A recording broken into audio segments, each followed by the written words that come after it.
यतो यतः समीहसे ततो नो अभयं कुरु शन्नः कुरु प्रजाभ्यो अभयं नः पशुभ्यः ॐ इमं मे वरुणश्रुधि हवम्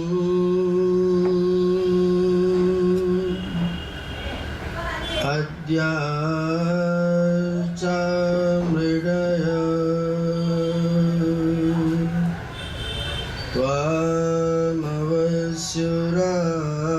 त्वमवस्युराचके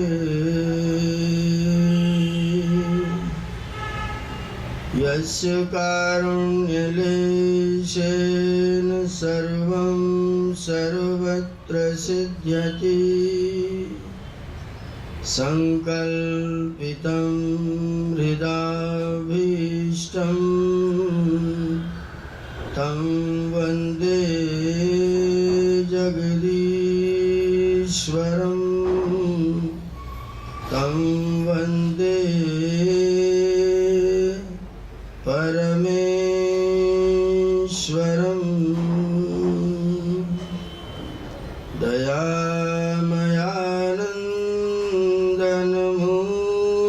दयामयानन्दनमूलशङ्करं सरस्वतीशं निगमेन्दुसागरं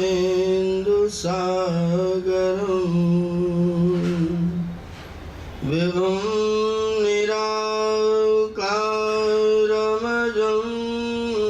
जगत्सृजं भजामि मेधार्जनतो महागुरुं भजामि मेधार्जनतो महागुरुं। सभा में उपस्थित पूज्यपाद स्वामी आनंद मुनि जी महाराज, आप अभी जिनके गीतों से आनंदित और आप्यायित हो रहे थे, हम सबके अत्यंत आदरणीय माननीय श्री सत्यपाल पथिक जी, कार्यक्रम का संचालन कर रहे प्रिय पंडित हेमंत जी, मेरठ से यहाँ पर पधारे प्रिय संदीप संतरिक जी, आर्य समाज के सभी सम्मानित पदाधिकारीगण, इस कार्यक्रम की आयोजिका बहन देश पांडे जी, वंदनीय मातृशक्ति, समादरणीय सज्जनों, मेरे बोलते समय थोड़ी शांति हो गई, इसलिए इनका धन्यवाद।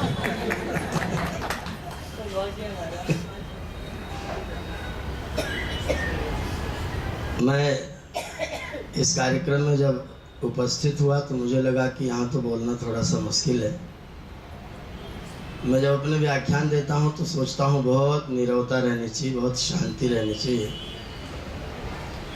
यहाँ इस तरह का शोरगुल जैसी स्थिति थी, मैं सोच रहा था कैसे बोलना होगा, लेकिन अच्छा हुआ कि उन लोगों का काम पूरा हो गया और अपने लोगों का काम अब चालू हुआ है।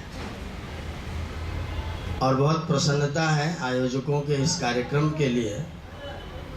आर्य समाज में कार्यक्रम आरंभ हो उससे पूर्व पृष्ठभूमि के रूप में, प्रस्तावना के रूप में, भूमिका के रूप में ये छोटा सा सत्संग का कार्यक्रम आप लोगों ने यहाँ पर रखा हुआ है।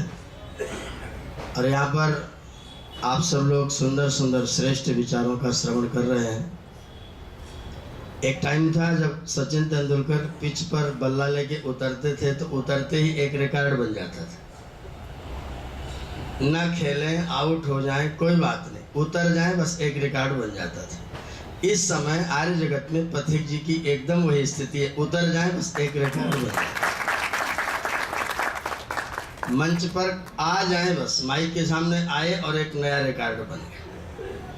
केवल आर्य जगत नहीं, सारे के सारे भारतवर्ष में अगर कोई व्यक्ति धार्मिक गीत गाता मिलेगा तो मेरे ख्याल से वो पथिक जी का तो अवश्य ही ऋणी होगा। प्रतीक जी के गीत तो अवश्य गाता हूँ। इतने गीत इन्होंने लिखे हैं, मैं इनके प्रति बहुत श्रद्धा रखता हूँ और अपनी श्रद्धा को प्रदर्शित करने के लिए पिछले साल हमने इनका श्राद्ध भी किया था गुरुकुल में बुलाकर। अपने यहाँ आश्रम पर बुला के मैंने प्रतीक जी का श्राद्ध किया। श्राद्ध किया तो प्रतीक जी बड़े गदगद हुए, बड़े प्रसन्न हुए और अभी जब भी मिलते हैं तो मुझे कहते हैं कि मेरा श्राद्ध जिस तरह से आपने किया मैं बहुत प्रसन्न हुआ। ऐसे विद्वान लोग, ऐसे श्रेष्ठ आर्य लोग जिनके अंदर एक ज्योति जलती है, प्रकाश जलता रहता है और जो ऋषिवर दयानंद सरस्वती की एक एक बात के बहुत उच्च कोटि के वकील हैं, ऐसे विद्वान हमारे घर में आए, हमारे पास में आए और हमें सुंदर संदेश दें।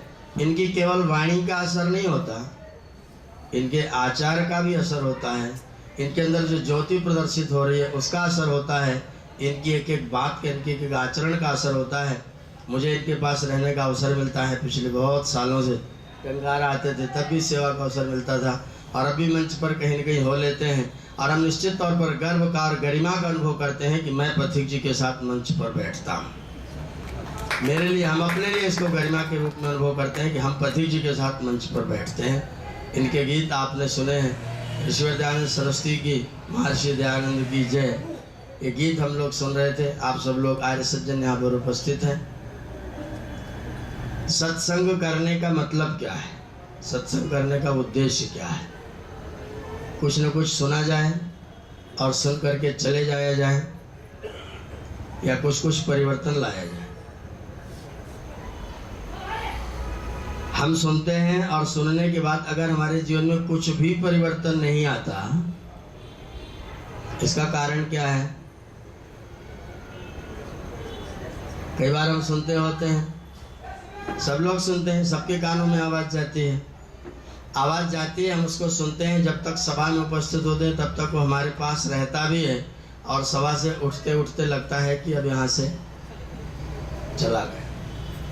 और अगर इस तरह से हम सुने तो मुझे एक माताजी ने सवाल किया, बहुत वृद्ध माताजी हैं, वो हिसार कृषि विश्वविद्यालय के रिटायर्ड क्लर्क की पत्नी है। उन्होंने मुझे कहा, पंडित जी याद तो कुछ रहता नहीं, हम सुनते इतना बढ़िया बढ़िया व्याख्यान आप लोग बोलते हो, हमें बहुत अच्छा लगता है, हम सुनते हैं, लेकिन मुझे याद तो कुछ रहता नहीं, तो आऊं सभा में कि ना आऊं? मैं चक्कर में पड़ गया। हमारे सुनने पर यदि हमें याद न रहे तो सभा में आए कि ना आए? आप क्या मानते हैं? फिर भी आना चाहिए। ये जो हमारा शरीर है ना, एक ये इंस्ट्रूमेंट है, ये बाहर की सामग्री है। इसके शिथिल होने पर हमारी बहुत सारी चीजें शिथिल हो जाती हैं, लेकिन क्या शरीर के वृद्ध होने पर मन भी वृद्ध होता है? और क्या सुनने का जो असर है वो शरीर पर पड़ता है कि अंतःकरण पर पड़ता है? और अंतःकरण तो वृद्ध होता नहीं, तो फिर सुनना चाहिए कि नहीं? सुनने के लिए शरीर पर कुछ नहीं फर्क पड़ना है, सुनने का असर तो अंतःकरण पर पड़ना है। और अंतःकरण न वृद्ध हुआ आज तक। 1,96,08,53,115 साल पहले परमात्मा ने आपको अंतःकरण प्रदान किया था। कितने साल पुराना अंतःकरण हमारे पास में है? 1,96,00,00,000 साल पुराना अंतःकरण हमारे और आपके पास में है, और फिर भी वो बूढ़ा नहीं हुआ है। और बहुत आनंद की बात है, कभी भी बूढ़ा होने वाला नहीं है। अगर हम अपने उस चित्त पर, अपने उस अंतःकरण पर सुंदर वचनों का असर डालते रहते हैं कान के माध्यम से, तो आज याद नहीं होता, इसकी चिंता करने की बिल्कुल भी जरूरत नहीं है। आपके हृदय पर, आपके हृदय पटल पर वो संस्कार अंकित हो जाते हैं, और वो जो संस्कार ज्ञान के संस्कार हैं, वो अगर एक बार अंदर लिख गए तो फिर वो नष्ट होने वाले। अगर कोई किसान अपने खेत में मौसम आने पर, नवंबर में हमारे यहाँ गेहूँ बोया जाता है, जुलाई में हम लोग धान लगाते हैं, अप्रैल में, इधर मार्च में, अप्रैल में हम लोग कुछ और फसलें बोते हैं। अगर इन फसलों के टाइम पर हम अपने खेत में बीज ना डालें उस मौसम के, तो वो खेत खाली रहेगा कि उसमें कुछ ना कुछ उगेगा? अगर हम अपने खेत को कुछ भी बीज ना डालें तो उसमें कुछ उगेगा? मुझे सारे देश के लोगों ने कहा कि जरूर उगेगा। जो खेती करते उन्होंने भी कहा, जो नहीं करते उन्होंने भी कहा। अगर मैं अपने खेत को खाली छोड़ दूं तो भी वो उसमें उगेगा जरूर, लेकिन यदि मैं अच्छे बीज बोता हूं तो जो मैं बोता हूं वो उगता है, और नहीं बोता हूं तो फिर हमारा वो उगता है जिसको उगना नहीं चाहिए था।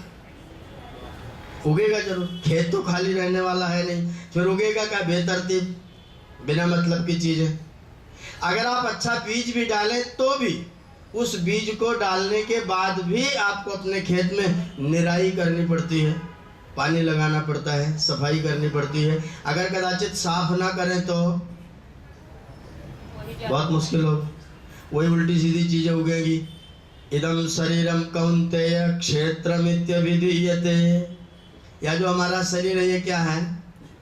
ये भी खेत है। इस खेत में अगर मैं अच्छे बीज नहीं बोता, सत्संग के बीज नहीं बोता, तब क्या उगेगा? पहले का गिरा हुआ, जो पहले का गिरा हुआ है, जो हवा के साथ उड़ के आया हुआ है, जो हमारे कान में यूं ही घुस गया है, जो चलते फिरते आपकी आंखों पर, दृष्टि पटल पर आकर के चित्र के रूप में आपके अंदर आ गया है, वो जब भी मौका मिलेगा तब तक उगेगा। अगर आप बढ़िया बीज डालते रहते हैं तो जो आप चाहते हैं वो उगेगा। आज अगर हम दुखी हैं, कष्ट में हैं, तो किस कारण से? क्योंकि जो नहीं चाहते वो उग जाता है। और अगर हम कुछ डालते ही नहीं तो उगेगा क्या? जो नहीं चाहते हैं। और जो नहीं चाहते वो उगेगा तो दुख होगा कि सुख होगा? अगर किसी को सुखी होना तो क्या करना चाहिए? अपने खेत में अच्छे बीजों को डालने का प्रयत्न सदैव करते रहना चाहिए। इसलिए अगर आयोजक लोगों ने आपको एक दिन अच्छा बीज डालने का अवसर प्रदान किया तो उनका धन्यवाद तो होता है। एक बार उनके लिए ताली तो बनती है, आयोजकों के लिए ताली तो बनती है, जिन्होंने आपके लिए अच्छा बीज बोने का एक अवसर प्रदान किया। और मैं तो सोचता हूँ कदाचित ऐसा अवसर मिले तो इस अवसर पर कभी चूकना नहीं चाहिए। अगर हम चूक गए तो नुकसान बहुत बड़ा होगा। अगर हम अच्छे अच्छे बीज अपने अंदर डालते रहते हैं, अच्छे डालते हैं, और जो खराब उग आता है उसकी निराई भी करते रहते हैं, सफाई भी करते रहते हैं, तो एक समय ऐसा आएगा जब वेद का सिद्धांत सिद्ध होगा, उद्यानम ते पुरुष नावजानम। उद्यानम अलग अलग करेंगे तो उद्यानम, और मिला देंगे तो उद्यानम। उद्यानम माने बगीचा। साधारण भाषा में उद्यानम क्या है, बगीचा क्या है? जो यूं ही उग जाए उसे कोई बगीचा नहीं कहता। जिसमें कुछ अच्छा बोया जाता है, कुछ लाइनिंग होती, कुछ सिस्टम होता है, कुछ क्रम होता है, उसे उद्यान कहते हैं। और जो यूं ही उग जाए वो तो बगीचा नहीं होगा ना, वो कुछ और ही होगा, वन होगा, जंगल होगा, कुछ और हो सकता है, लेकिन उद्यान तो नहीं हो सकता। अगर मुझे अपने जीवन में उद्यान करना हो तो क्या करना चाहिए? हमें प्रयत्न पूर्वक अच्छे फल फूल पौधे को लगाने की कोशिश करते रहना चाहिए।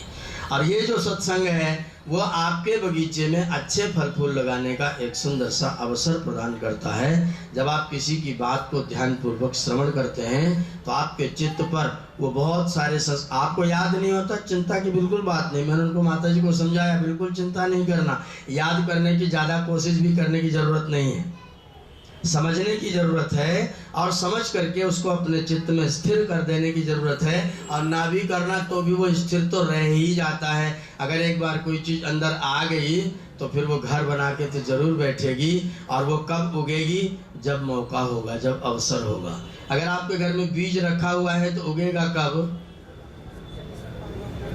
जब मौसम मिलेगा।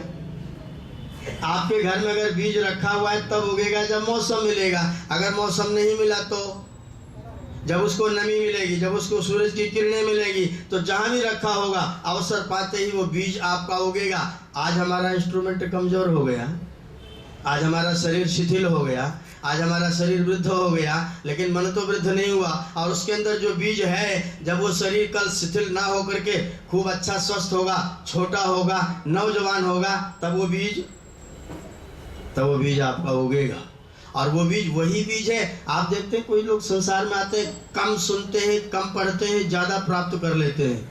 कुछ लोग खूब पढ़ते हैं, कम प्राप्त कर लेते हैं। जिन्होंने अपने बीज रख रखे हैं सुरक्षित, उनको जब अवसर प्राप्त होगा उनका वो बीज आकर के उगता है। और आपको लगता है कि उसने मेहनत तो कम किया लेकिन फल ज़्यादा पाया, ये उसकी मेहनत ही है। किसी को परमात्मा अपने न्याय को छोड़ने वाला, अपने न्याय के अतिरिक्त कुछ ज़्यादा देने वाला उतना ही देगा जितना आपका परिश्रम है। आपके ऊपर निर्भर करता है कि कुछ बीज बचा के रख लीजिए जो आगे भी उगता हो और यहाँ भी उगता हो। हम लोग जो कर्म करते हैं ना, वो कुछ यहाँ का होता है, कुछ थोड़ा आगे तक चलता है और कुछ थोड़ा आगे से और आगे तक चलता है। अगर आपको कोई व्यक्ति भोजन करने के लिए कोई पदार्थ दे, आप उस भोजन को करें, भोजन करें तो क्या होगा? फल। भोजन किया, पेट भर गया, एक क्रिया का फल आपको प्राप्त हो गया। भोजन किया, पेट भर गया, क्रिया का फल मिल गया, लेकिन यहीं तक इसका फल सीमित है। इस भोजन का रस बनेगा, रक्त बनेगा, मांस बनेगा, मज्जा बनेगा, अस्थि बनेगा, शुक्र बनेगा, ओज बनेगा। और ये जब तक रहेगा तब तक, जब तक आपका ये शरीर रहेगा तब तक वो भोजन आपको लाभ पहुंचाता रहेगा। आज कर लिया तो क्रियमाण, कल तक रुक गया तो संचित, और इस जीवन के आगे भी चला गया तो प्रारब्ध, वो तीसरे प्रकार का हो जाएगा। क्रियमाण करेंगे, लाभ समाप्त हो जाएगा, संचित करेंगे, इस जीवन तक रहेगा। और अगर आपने आगे तक बढ़ा दी कोई चीज़, प्रारब्ध बन गई, तो जब आप अगली बार आएंगे और उसको मौका मिलेगा तब वो बीज उगेगा। फिर आप कम पढ़ेंगे, कम सत्संग करेंगे, लेकिन उन्नति ज़्यादा होगी, क्योंकि पिछला वाला बीज और ये वाला बीज, जो बीज एक समान रहते, गेहूँ और सरसों एक साथ बोई जाती है। अगर हम धान के टाइम पर खेत को खाली छोड़ देते हैं तो सरसों नहीं उगता, वो पिछले साल वाला गिरा हुआ धान ही उगता है। सरसों इसी मौसम में आकर के उगे, पिछले साल का गिरा हुआ सरसों इस मौसम में आके उगेगा, और पिछले साल का गिरा हुआ धान की बात पहले आएगी, सरसों से पहले धान आएगा, लेकिन धान के टाइम पर सरसों नहीं उगेगा, वो धान वाली ही कोई चीज़ उगेगी, धान की बिरादरी वाली उगेगी। तो आपके हमारे जो कर्म जिस जिस बिरादरी के होंगे, उस बिरादरी के कर्म वैसा वैसा मौसम प्राप्त करने पर उगेंगे। अगर किसी ने अपनी बिरादरी में कर्म ही नहीं छोड़े तब क्या होगा? फिर आएंगे और उगने का चांस भी मिलेगा, तो अवसर भी मिलेगा, तो फिर हम दरिद्र रहे। इसी को कहते हैं दरिद्र, जिसको कुछ प्राप्त करने का अवसर हो और फिर भी वो मौके का अवसर का लाभ न उठा पाए और कुछ प्राप्त न कर पाए। सतु भवति दरिद्रः यस् तृष्णा विशाला। प्राप्त तो करना चाहता है, लेकिन प्राप्त तो वही होगा जो उसने कर रखा, जो उसने बो रखा है। जो उसने नहीं बोया वो अतिरिक्त होकर के आपके पास में आने वाला नहीं है, और जो आपने बोया हुआ है जैसी मौसम मिलेगा वो आकर के आपके पास में उगेगा। इसलिए स्वयं अगर आपने अपने लिए कुछ किया है, खा पी लोगे अंग लगेगा, खा पी लोगे अंग लगेगा, और खिला दिया तो संग लगेगा। खा पी लोगे अंग लगेगा, खिला दिया तो संग लगेगा, और दोनों नहीं किया तो जंग तो पक्का लगेगा। खा पी लोगे अंग लगेगा और खिला दिया तो, ये पानी यहाँ रखा है, मैं इसको निकाल के पी लूंगा, ये पानी व्यय हो गया। अगर मैं यही पानी निकाल के पति जी के हाथ में पकड़ा देता हूँ तो ये पानी व्यय नहीं होता, ये पानी जमा हो जाता है। और ईश्वर की व्यवस्था से यही पानी, जब आप एकदम भयंकर परिस्थिति में होते, जहाँ पानी का कोई नामो निशान नहीं होता, वहाँ कोई व्यक्ति आता है और कहता है मेरे पास थोड़ा पानी रखा है, आप इसमें थोड़ा सा प्राप्त करना चाहेंगे। और जब कहीं पानी नहीं मिल रहा होगा तो भी आपके लिए पानी की व्यवस्था ईश्वर की कृपा से, ईश्वर की व्यवस्था से आपके लिए हो जाएगी। ये बोया हुआ पानी है, ये जमा किया हुआ पानी है, ये बैलेंस्ड वाटर है जो आप अपने घर में जमा कर लेते हो। जो हम अपने लिए करते हैं वो खर्च होता है, जो हम औरों के लिए करते हैं वो जमा हो जाता है। जब मैं दूसरों के लिए सत्संग आयोजित करता हूं तो मुझे सत्संग के अवसर प्रदान करता है, और जब मैं अकेला बैठ के सत्संग कर लेता हूं तो मेरा उद्यान बनता है, मेरा जीवन उद्यान बनता है। जब दूसरों के लिए भी कर देता हूं तो मेरा तो उद्यान बनता ही बनता है। दूसरों के लिए भी अवसर प्रदान करने पर वो मेरा बैलेंस होता है और फिर से मुझे इस तरह के सत्संग करने के अवसर प्राप्त होते रहते हैं। यह संसार बड़ा विचित्र है और ये सारा का सारा संसार एकदम नियमित है, एकदम नियमित। इसमें कुछ भी अनियमित नहीं है। किसी को भी किसी से किसी कर्म के आधार पर कुछ ज़्यादा नहीं मिलता, किसी को कुछ भी कम नहीं मिलता। और इसका जो नियामक परमात्मा है जिसका अभी वर्णन हो रहा था, सब लोग तो देखते हैं बाहर की आंखों से, वो देखता है अंदर की आंखों से। आपके मन में आता है वो उसको ज्ञात होता है। यदि कोई व्यक्ति उससे छिप करके भी कुछ करना चाहे कि मैं ईश्वर से छिप के कुछ कर लूँ, तो वेद भगवान कहते हैं अपियोद्याम अति सर्पात परस्तात न समुच्याते वरुणस्य राज्य। अपियोद्याम अति सर्पात, ये अपियोद्याम अति सर्पात, कोई व्यक्ति देवलोक के भी उस पार चला जाए, देवलोक के उस पार चला जाए, असंभव है, उस पार चला जाए कदाचित, और फिर वहां जाके चुपचाप कोई काम करे, न समुच्याते वरुणस्य राज्य, तो वह राजा वरुण की नजर से वहां पहुंच करके भी बच नहीं सकता है। तो अगर वो देखने वाला सर्वदा देखता रहता है, मैं अपने कर्मों को भूल जाता हूँ, मैंने किसके किसके साथ क्या किया था मैं वो भूल जाता हूँ। किसी ने मेरे साथ 20 वर्ष तक उपकार किया, मैंने उसके उपकार का फायदा उठाया, कदाचित उससे एक गलती हो गई तो मैं उसके 20 साल के उपकार को खत्म कर देता हूँ और उस एक गलती पर उसके ऊपर अचानक एकदम से भड़क जाता हूँ। सोचता बस आज के बाद तुम्हारा संबंध खत्म। वो 20 साल वाला संबंध कहाँ गया? हम वो सब भूल जाते हैं, लेकिन क्या ईश्वर भी भूल जाते हैं? जन्म जन्मांतर में किए गए आपके, किए गए नहीं, किया गया तो हस्तपाद आदि इंद्रियों से होगा, मन में भी अगर आ गया है तो उसका भी स्मरण करने वाला परमात्मा है। परमात्मा की सामर्थ्य शब्द नहीं है, अत्यंत है। और वेद में जब इसका चिंतन किया गया कि कितना माने परमात्मा का, कितना माने, तो इन्होंने कहा कि जहां तक तुम पहुंच सकते हो। एक धरती पर हम सब लोग रहते हैं, कितने लोग पूरी धरती का चक्कर काट के आए हैं? कोई भी नहीं। भारतवर्ष का चक्कर कितने लोग काट आए हैं? पूरे पूना का चक्कर किसने काटा है? पूना का भी नहीं काटा होगा भाई साहब, घरों में तो सबके नहीं गए होंगे।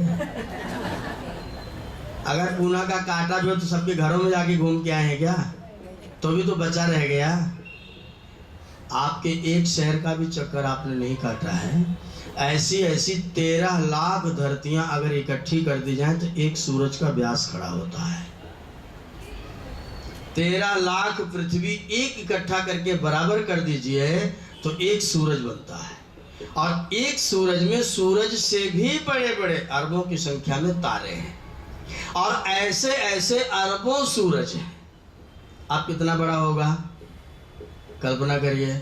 सोच करके आश्चर्य होता है और वाणी चुप हो जाती है, वाणी मौन हो जाती है। और जब मैंने कहा मैंने तो इतना जान लिया, तो वेद भगवान कहते त्रिपादूर्ध्वोदयित पुरुषा पादोस्येहा भवत् पुनः। ये तो 1/4 है। जितना तुमने जाना है वो तो 1/4 है, 1/4 है। 3/4 तो अभी अलग है, इसके और अलग है 3/4। वो उसका क्या होगा? जहां तक हम तुम पहुंच सकते हैं वो तो उसका 1/4 ही है। जहाँ तक हमारी कोई सीमा नहीं, हमारी कोई पहुँच नहीं, हमारी कोई सामर्थ्य नहीं। इसलिए हम तो कहते हैं परमात्मा के सामने सर अंदर करने के अतिरिक्त और कोई चारा आपके पास में नहीं बचता है। सर अंडर करने के अतिरिक्त कोई चारा नहीं बचता है। अंग्रेजी वाले सरेंडर करते, हम सर अंदर करते हैं। परमात्मा की न्याय व्यवस्था, उनके पास में दा है नहीं, बेचारे डा का प्रयोग कर लेते हैं, अंडर कर लेते हैं, हम अंदर कर लेते हैं। इतना ही अंतर है बस। शब्द हमारा सर अंदर कर दीजिए परमात्मा की न्याय व्यवस्था में, नतमस्तक हो जाने के अतिरिक्त और हमारे पास कोई चारा नहीं बचता। सुंदर गीत सुंदर कठपुतलियों का कैसा ये खेल है रचा है। हम क्या हैं? कठपुतली। रंगमंच पर आए हैं। डोर किसके पास में है? ईश्वर के पास में है। अगर वो डोरी जैसा जहाँ चाहता है, हम तो उसकी सेवा में रहते, उसकी सीमा में रहते हुए वो जैसा जैसा चाहता है वैसा वैसा हम करते जाते हैं। और हम अगर हम सोचें कि हम उससे विरुद्ध जाकर के कुछ खास कर लेते हैं तो उसकी कृपा के बिना कुछ भी करना संभव कुछ लोग कहते हैं कि हम तो गलती करते हैं, वो परमात्मा की कृपा होती है क्या? परमात्मा ने हम जीवात्माओं को शरीर प्रदान करने के साथ स्वभाव से हम लोग स्वतंत्र भी हैं। जीवात्मा कर्म करने में स्वतंत्र है, किंतु फल भोगने में, अगर फल भोगने में स्वतंत्र हो जाता तो फिर ये करता तो गलती और पाता अच्छा। लेकिन परमात्मा की व्यवस्था में रहते रहते जो जैसा जैसा जहाँ जहाँ कर्म करेगा उसको वैसा वैसा वहाँ फल की प्राप्ति भी हो।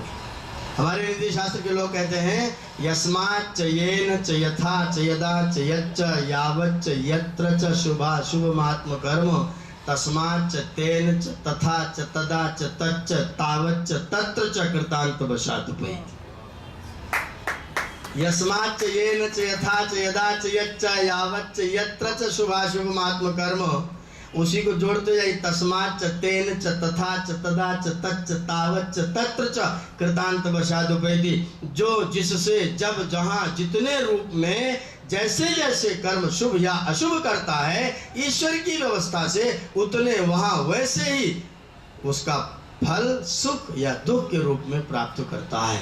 अगर हम कहीं से दुखी अपने आप को मानते हैं तो निश्चित तौर पर वो हमारे द्वारा किए गए कर्मों का फल है। अगर हम अपने आप को सुखी मानते हैं तो निश्चित तौर पर वो ईश्वर की व्यवस्था से आपके पुण्य कर्मों का फल है। जो व्यक्ति ईश्वर की उपासना करते करते अपनी खेती की निराई करता रहता है, सुबह शाम किस लिए बैठना चाहिए? रोज प्रातः काल जब आपका दिन हो तो अपनी चारपाई पर बैठ जाइए। 5 मिनट मुश्किल से लगेगा, ज़्यादा देर तो फिर बाद में कर लीजिएगा।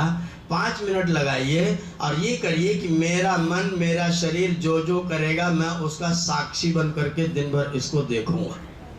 मैं साक्षी हूँ, मेरा मन और मेरा शरीर जो जो करेगा मैं साक्षी बन के इसको दिन भर देखूंगा। हे प्रभु धियो यो नः प्रचोदयात्, आप मेरी बुद्धियों में ऐसी प्रेरणा प्रदान करना कि मैं ऐसे कर्म करूं कि किसी के चेहरे पर मुस्कुराहट ला सकूं। एक छोटी सी प्रार्थना करके आप अपने दिन को प्रारंभ कर दीजिए और सायंकाल जब आपको सोने का अवसर प्राप्त हो, सोने के लिए जाने लग जाएं, अपनी चारपाई पर फिर से बैठ जाइए और एक बार अपने मन को वहीं पहुंचा दीजिए जहां से आप प्रातःकाल प्रारंभ हुए थे और फिर सोचिए कि मैंने कितने लोगों के चेहरे पर मुस्कुराहट लाने वाले काम किए हैं और मेरी वाणी ने, मेरे मन ने, मेरे तन ने कितने लोगों को कष्ट में डाला है। अगर मेरे शरीर ने, मेरे मन ने कुछ ऐसे कर्म किए जहाँ लोगों को प्रसन्नता हुई हो तो अपनी पीठ अपने आप ठोकना, कहना शाबाश, कल भी ऐसे ही काम करना। और अगर कहीं कुछ इस तरह की गलती हो गई हो जहां आपको भी दुख हुआ हो और सामने वाले को भी दुख हुआ हो, यदि संभव हो तो उसी समय जाकर के अगर आप उससे क्षमा याचना कर सकें तो आपका हृदय बड़ा पवित्र हो जाएगा। आपका जो शीशा है ना वो एकदम साफ हो जाएगा। जब ये शीशा गंदला हो जाता है ना, हम इस पर लिख रहे हैं कितने दिनों से, 1 अरब 96 करोड़ वर्षों से हम इस पर लिखते ही चले जा रहे हैं। मैंने एक बच्चों को दिया, विद्यालय में जाकर कुछ स्लेट दिया, चौक दे दिया, मैंने कहा इसमें अंग्रेजी में ABCD लिखो, उन्होंने लिख दिया। मैंने कहा इसको मिटाना नहीं, इसी के ऊपर काखा गाघा लिखो, उन्होंने लिख दिया। अब मैंने किसी दूसरे क्लास के बच्चों को बुलाया, मैंने कहा पढ़ो क्या लिखा है। बोला सर ये तो पता नहीं क्या लिखा है। अंग्रेजी में A लिख दिया, उसी के ऊपर हिंदी में A लिख दिया। बोला सर ये तो पता नहीं क्या लिखा है। मैंने कहा हम तुम्हारी सबकी स्लेट पर जन्म जन्मांतरों से पता नहीं क्या क्या लिखा है, कैसे पढ़े क्या लिखा है। जो व्यक्ति अपने स्लेट को पोंछ करके अगले दिन नया लिखता है उसकी स्लेट को ठीक से पढ़ा जा सकता है, और जो अपने स्लेट को धोता ही नहीं, पोंछता ही नहीं, एक के ऊपर एक लादता ही चला जा रहा है, वो व्यक्ति क्या लिखेगा और हम उसको क्या पढ़ेंगे। एक शायर है बहुत अच्छा, वो कहता है हर आदमी में होते हैं आदमी 10-20, हर आदमी में होते हैं आदमी 10-20। जिसको भी देखना हो कई बार देखना, जिसको भी देखना हो कई बार देखना, क्योंकि उसने अपने चित्त पर पता नहीं कितने क्या लिख रखा है। उसको पढ़ना पड़ेगा तो कई बार पढ़ना पड़ेगा। एक बार में किसी को पढ़ना चाहोगे तो बहुत मुश्किल होगी। हमारे चित्त पर जो निरंतर लिखते चले जा रहे हैं, अगर हम अपने इस दर्पण को थोड़ा सा साफ रखते हैं, ऋषि दयानंद सरस्वती कहते हैं मनुष्य का आत्मा सत्य और असत्य को जानने हारा है और परमात्मा सर्वत्र सर्वदा सबको प्राप्त है, किंतु सदोष अंतःकरण में उसकी प्रतीति। मनुष्य सब कुछ जानने वाला है, लेकिन अंतःकरण में उसकी प्रतीति कब होगी? जब निर्दुष्ट अंतःकरण होगा। सदोष अंतःकरण में कभी सत्य के ग्रहण की क्षमता पैदा होने वाली, जब आपका अंतःकरण पवित्र होगा। छोटी सी बात कह के अपनी वाणी को विराम दूंगा। एक नव दंपति नए घर में प्रवेश करने के लिए आए। नए घर में नया बना हुआ था, सरकारी कंपनी के द्वारा बनाए गए फ्लैट्स थे। उन्होंने आकर के उसमें अपना घर बनाया, रहना शुरू कर दिया। एक खिड़की थी उनके घर के बगल में, वहाँ से पड़ोसियों की छत दिखाई देती थी। वो खिड़की के बगल में तखत बिछा हुआ था, उस पर वो दोनों आकर के रोज पति पत्नी बैठते थे। पत्नी कहती थी, जो हमारे पड़ोसी इनको कपड़ा धुलना नहीं आता लगता, इनके कपड़े बहुत गंदे रहते हैं, ये लोग सूखने के लिए डालते हैं सारे गंदे कपड़े हैं। ये कहानी रोज ही घटती थी। एक दिन क्या हुआ, वो पत्नी जब आकर के तखत पर बैठी तो उसने कहा, आज तो लगता है इसको किसी ने सिखा दिया कपड़ा धुलना, आज इसके कपड़े एकदम चकाचक चमक रहे हैं। पति ने कहा, कपड़े तो उसके जैसे थे वही जाने, मैंने तो तुम्हारा जो बाहर वाला शीशा था ना, इसको साफ कर दिया है। तुम्हारी खिड़की के शीशे पर बहुत दिन का बना हुआ मकान था, बहुत धूल जमा हुई थी, हमने ध्यान ही नहीं दिया। आज सवेरे मैंने उसको गीला कपड़ा लेकर के अच्छी तरह से पोंछ दिया है। कपड़ा तो पहले भी वैसे धुलती थी, आज भी वैसे धुलती है। तुम्हारा ही शीशा गंदा था, इसलिए तुमको सब कुछ ठीक ठाक नहीं लगता था। अगर मेरा ही शीशा गंदा है तो दुनिया बहुत खराब है, अगर मेरा शीशा साफ है तो दुनिया बहुत अच्छी है। यह सत्संग आपका शीशा साफ करने की व्यवस्था है। अगर आप सत्संग आयोजित करते हैं, सत्संग में भाग लेते हैं, इस रूप में भाग लेना कि आज मेरे शीशे को पोंछने का दिन है, आज मैं अपने शीशे को साफ करने के लिए जा रहा हूँ। आपने अपने शीशे को थोड़ा बहुत साफ किया होगा। समय का अतिक्रमण बिल्कुल नहीं करते। 6:15 का टाइम था, मेरी घड़ी में 6:15 बज रहा है। अपनी वाणी को विराम दे रहा हूँ। ओम शांति।